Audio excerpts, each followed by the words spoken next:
I never thought I would be that guy, the one suspicious of his wife's every move. But here I am. My wife Jane and I have been married for 11 years. I'm 33 and she's 30. We started our fitness journey together 2 years ago after a health scare.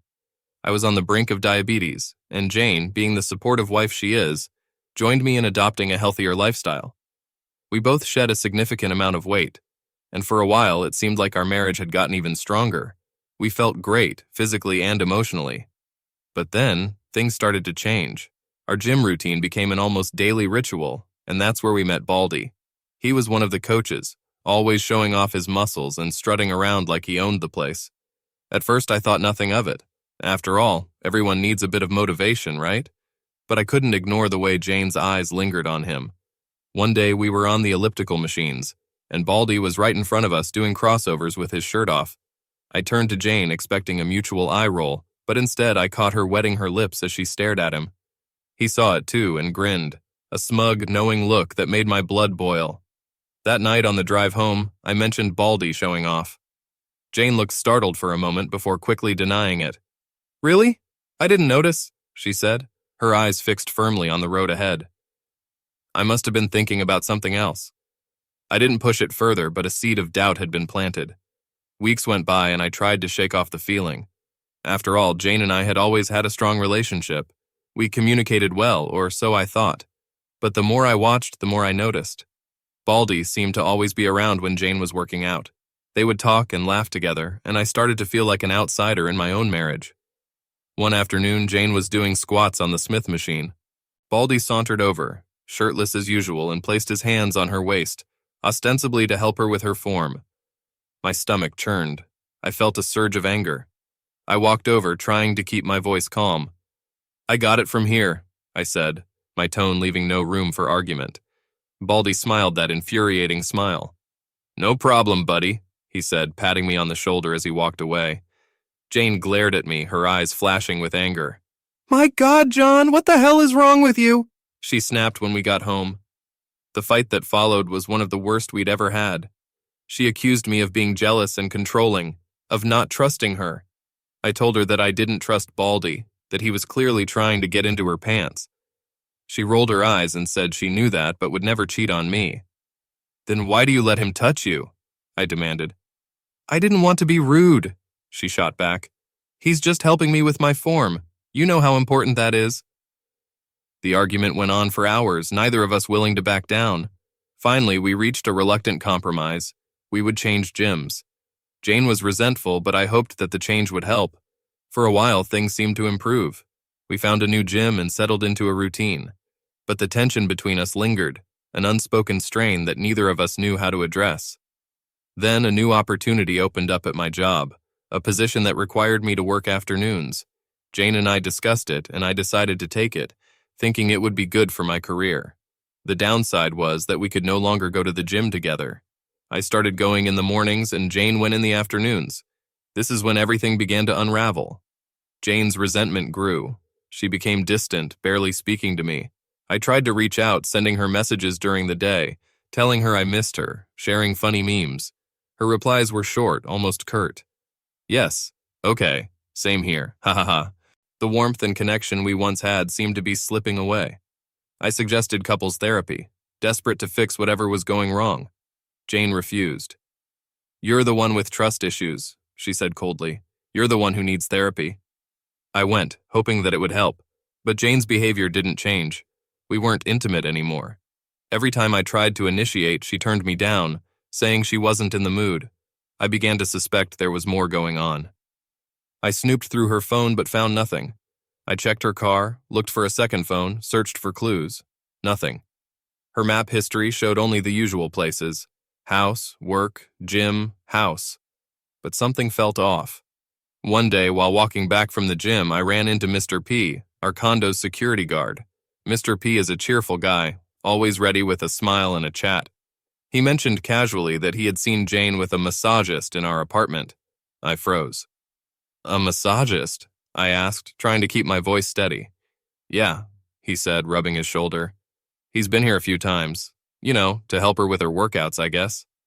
My heart pounded in my chest. "Do you have a video of him?" Mr. P nodded and pulled out his phone. Sure enough, there was Baldy, entering our apartment building. My hands shook as I watched. This was it. This was the proof I needed.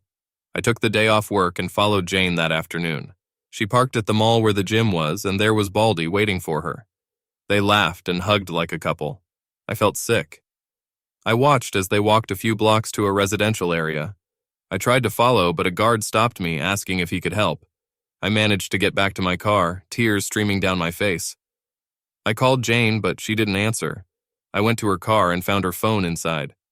That's why her map history showed nothing unusual. She wasn't even going to the gym anymore. I returned home and called my parents. My dad, always my rock, answered. I told him everything, my voice breaking.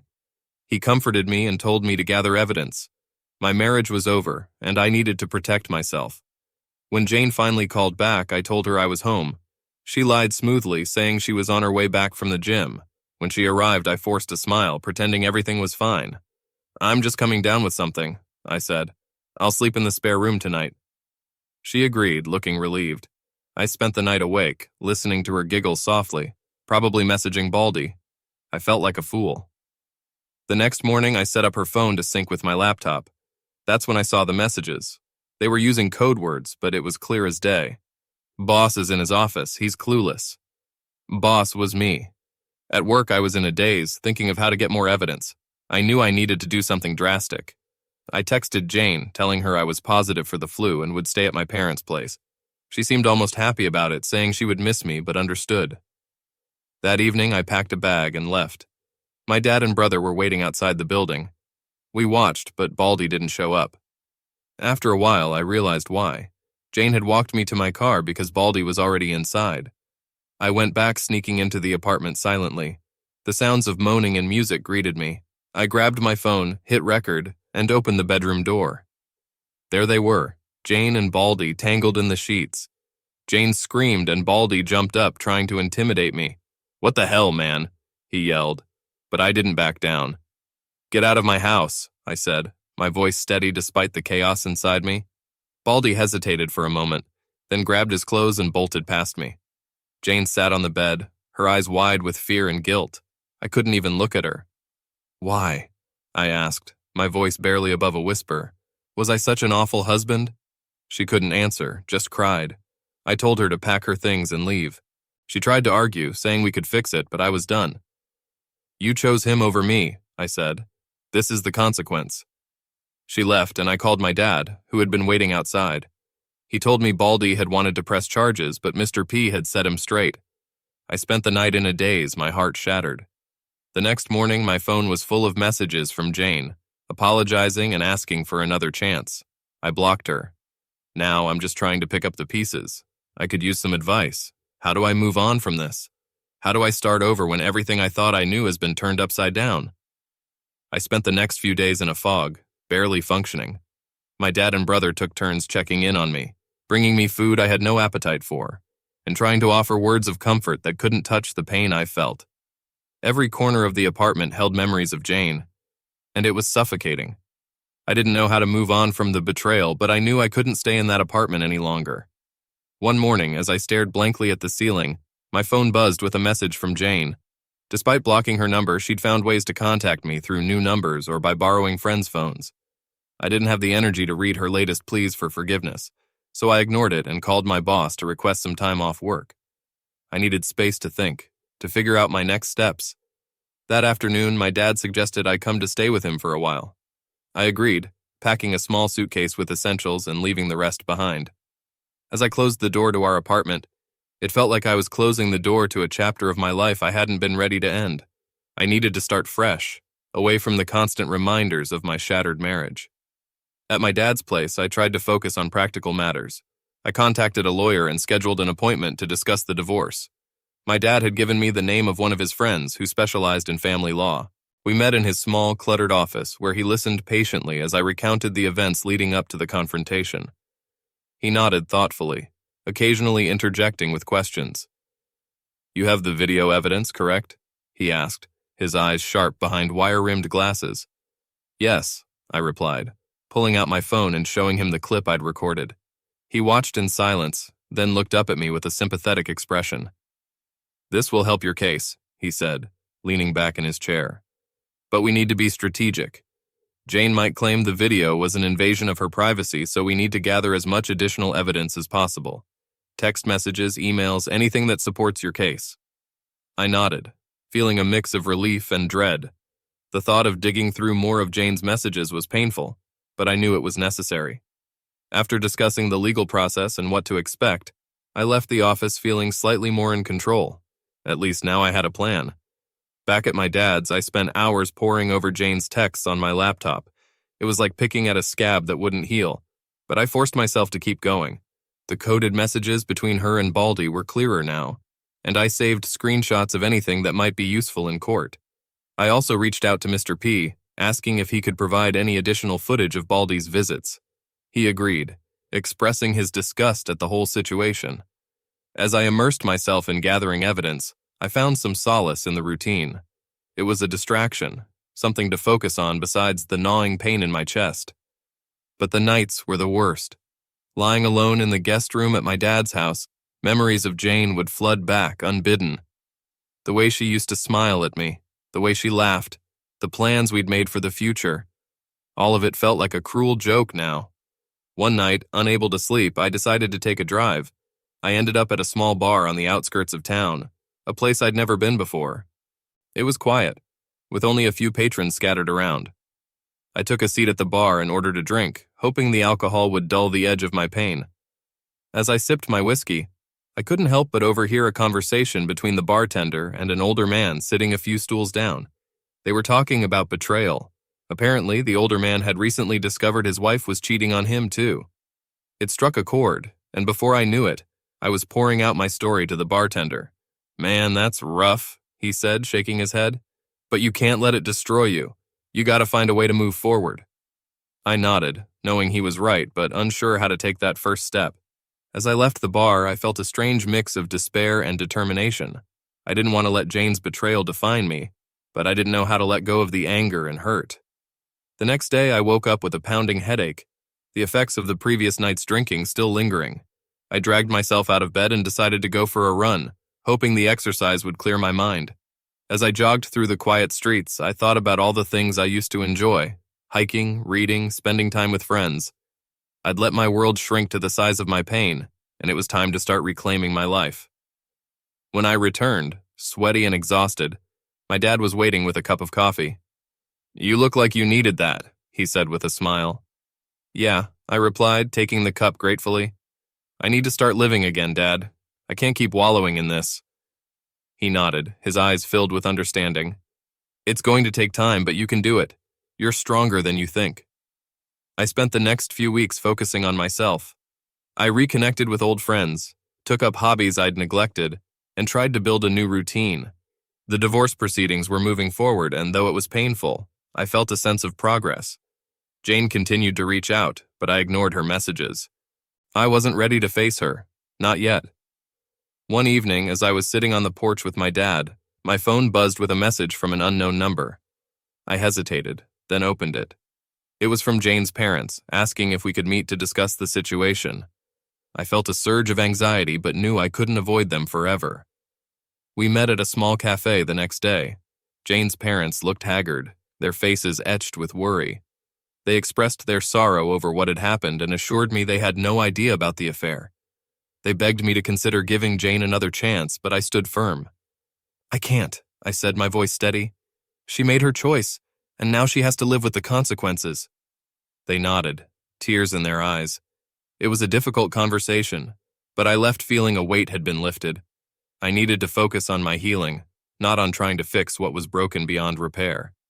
As the weeks turned into months, I began to feel more like myself. I found a new apartment and moved out of my dad's house, eager to start fresh. The place was small, but it was mine, and I took pride in making it a home. I continued therapy, finding solace in the sessions and the progress I was making. One day, while out for a run, I bumped into an old friend from college, Sarah. We hadn't seen each other in years, but we quickly fell into easy conversation. We exchanged numbers and started meeting up regularly, and before long our friendship rekindled into something more. Sarah knew about my situation and was incredibly supportive. She didn't push me to talk about Jane, but listened patiently when I needed to vent.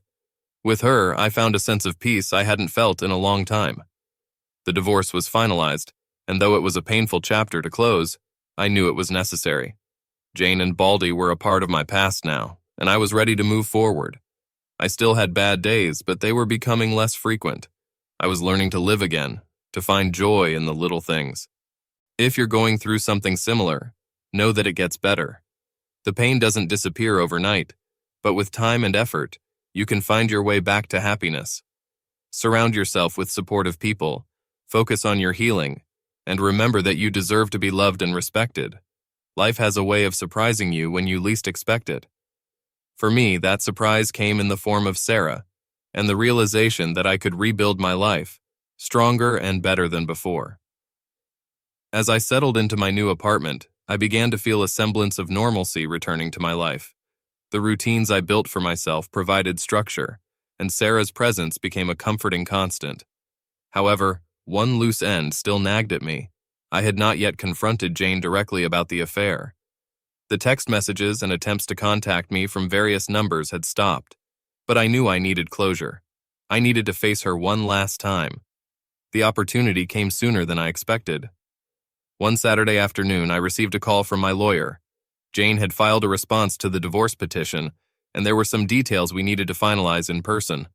I agreed to meet at his office the following Monday, knowing Jane would be there too.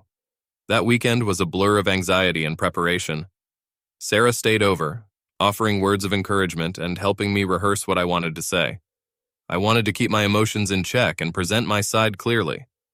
By Monday morning, I felt as ready as I could be. As I walked into the lawyer's office, my heart pounded in my chest. Jane was already there, sitting stiffly in the waiting area. She looked up as I entered, her eyes widening with a mix of surprise and sorrow. For a moment, I almost felt a pang of sympathy, but I quickly reminded myself of the betrayal. "John, thank you for coming," my lawyer said, ushering us into his office. We sat on opposite sides of the table, the tension palpable. "Let's get started," my lawyer began, outlining the points we needed to address. The legal formalities were straightforward, but the emotional undercurrent was impossible to ignore. Jane kept glancing at me, as if searching for a sign of forgiveness. I focused on the documents, signing where necessary and asking questions when needed. Finally, the lawyer excused himself, giving us a few minutes alone to discuss any personal matters. Jane took a deep breath, her hands trembling slightly. "John, I'm so sorry," she began, her voice barely above a whisper. "I never meant to hurt you. It was a mistake, and I regret it every day." I looked at her, the pain in her eyes evident, but I couldn't let her off the hook that easily. "Jane, you didn't just make a mistake. You made a choice. You chose to betray our marriage, and you chose to lie to me repeatedly. That wasn't an accident." She flinched, tears welling up. "I know, and I hate myself for it. I wish I could take it all back." "But you can't," I said firmly. "You made your bed, and now you have to lie in it. I need to move on, and so do you." For a moment, we sat in silence, the weight of our shattered relationship hanging between us. Finally, Jane nodded, wiping her eyes. "I understand. I just hope one day you can forgive me." I didn't respond. Forgiveness was a long way off, and I wasn't ready to offer it yet.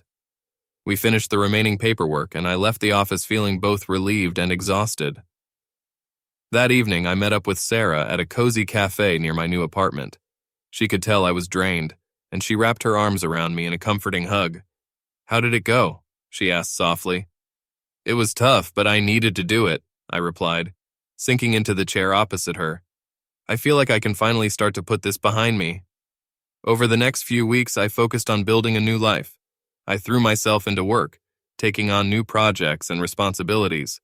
My colleagues noticed the change in me, and their support helped me stay motivated. I also reconnected with old friends, joining them for weekend hikes and game nights. The more I immersed myself in these activities, the less time I had to dwell on the past. One evening, while Sarah and I were having dinner at my place, she brought up a topic that had been on my mind. "Have you thought about dating again?" she asked gently. I hesitated, unsure how to answer. "I don't know if I'm ready for that yet. It feels too soon." Sarah reached across the table, taking my hand. "There's no rush, John. Take your time. But when you're ready, know that you deserve happiness." Her words stayed with me long after she left that night. I knew she was right, but the idea of opening myself up to someone new was daunting. Still, I couldn't ignore the growing connection between us. Sarah had been my rock through the darkest days, and I felt a deep affection for her. A few days later, I received a surprising message from Mr. P, our condo's security guard. He had gathered some additional footage of Baldy's visits to our apartment and wanted to hand it over in person. I agreed to meet him at a nearby park. Mr. P greeted me with a warm smile, handing over a USB drive. "I hope this helps," he said, his voice filled with genuine concern. "Thank you, Mr. P. You've been a great help through all of this," I replied, shaking his hand. As I walked back to my apartment, I felt a sense of closure beginning to take shape. The evidence on the USB drive would bolster my case, but more importantly, it symbolized the end of a chapter. I was ready to move forward. That weekend, I decided to take a step towards healing. I invited a few friends over for a small gathering, including Sarah. We spent the evening laughing, reminiscing about old times, and enjoying each other's company. For the first time in months, I felt a genuine sense of joy. As the night wound down, Sarah and I found ourselves alone on the balcony, gazing out at the city lights. "Tonight was fun," she said, leaning against the railing. "Yeah, it was," I agreed, smiling at her. "Thank you for being here, Sarah. You've been amazing." She blushed slightly, looking down. "I'm just glad I could help. You've come a long way, John." Feeling a surge of courage, I reached out and took her hand. "I know it's still early, but I want to try something new with you. Would you be open to that?" Sarah looked up, her eyes shining with emotion. "I would love that, John. Let's take it one step at a time." In that moment, I felt a weight lift off my shoulders. The future was uncertain, but for the first time in a long while, I felt hopeful. Sarah and I shared a quiet, meaningful kiss under the stars, and I knew we were both ready to start a new chapter together. Life after betrayal isn't easy. It's a journey filled with ups and downs, but it's also an opportunity for growth and renewal. If you're going through something similar, know that there is light at the end of the tunnel. Surround yourself with supportive people, take care of yourself, and allow yourself to heal. The pain will lessen, and you'll find happiness again, just as I have. The days turned into weeks, and the weeks into months. Life gradually took on a semblance of normalcy. My relationship with Sarah blossomed, bringing a sense of joy and stability that I had long missed. But despite the happiness I found with her, the shadow of my past still lingered. It wasn't just about Jane and Baldy. It was about learning to trust again, to believe that I could be loved without the fear. One morning, I received an unexpected call from my lawyer. The divorce was final, and Jane had agreed to the terms we proposed. There were no further disputes or demands. It was over. As I hung up the phone, a wave of relief washed over me. It was like a chapter had finally closed, allowing me to fully step into the next phase of my life. To celebrate, Sarah suggested we take a trip. A change of scenery seemed like the perfect way to mark the end of this tumultuous period. We decided on a cabin in the mountains, a place where we could disconnect from the world and reconnect with ourselves. The drive up was filled with laughter and anticipation, a stark contrast to the somber drives of the past. The cabin was everything we hoped for, cozy, secluded, surrounded by the beauty of nature. We spent our days hiking, exploring the trails, and our evenings by the fire, talking about everything and nothing. It was during one of those quiet evenings, as we sat under a blanket of stars, that Sarah turned to me, her eyes reflecting the firelight. "John, do you ever think about the future?" she asked softly. I looked at her, the woman who had stood by me through my darkest days, and realized how much she had come to mean to me. "I do," I replied, taking her hand, "and I see you in it." Her smile was radiant, filling me with a warmth I hadn't felt in a long time. "I see you in mine too," she said, "and I want us to build it together." In that moment, surrounded by the silence of the mountains and the comfort of her presence, I knew I was ready. Ready to let go of the past, ready to embrace the future, ready to love again without reservation. When we returned from the trip, life continued to move forward, but with a renewed sense of purpose. Sarah and I grew closer, our bond strengthening with each passing day. We made plans, both big and small, and for the first time in a long while, I felt genuinely excited about what lay ahead. One day, as I was sorting through some old boxes, I came across a photo album. It was filled with pictures of Jane and me from happier times. I felt a pang of sadness, but also a sense of closure. I decided to put the album away, not out of anger, but out of a desire to move on. The past would always be a part of me, but it didn't have to define my future. The final step in my healing process came when I received an invitation to a gym reunion event. It was being organized by some of our old gym buddies, and the thought of seeing Baldy again made my stomach churn. But Sarah encouraged me to go, reminding me that facing my fears was the only way to truly overcome them. "Besides," she said with a mischievous grin, "I'll be right there with you." The night of the event arrived, and as we walked into the gym, memories flooded back. I saw familiar faces, exchanged polite greetings, and felt the weight of the past pressing down on me.